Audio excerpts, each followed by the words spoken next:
Tezda ko'ring, O'zbekistonda dam olish kuni yomg'ir yog'ishi kutilmoqda. Assalomu alaykum azizlar, kun xabar kanaliga xush kelibsiz. Agarda kanalimizda yangi bo'lib turgan bo'lsangiz, videoroligimiz ostiga bardona like tugmachasini bosib, kanalimizga obuna bo'lib qo'yishni unutmang. O'zbekistonda dam olish kunlari yog'ingarchilik bo'lishi kutilmoqda. O'zgidromet prognozlariga ko'ra 27-dekabr shanba kuni faqat Qoraqalpog'iston Respublikasida ayrim joylarda yog'ingarchilik yomg'ir qor bo'lishi mumkin.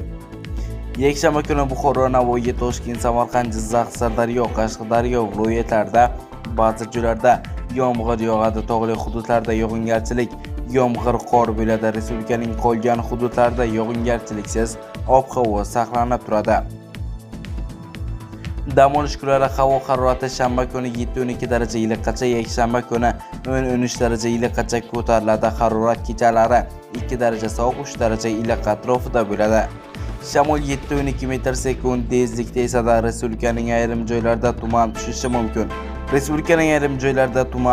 mumkin. Toshkentda harorat 4-6 daraja iliq bo'ladi.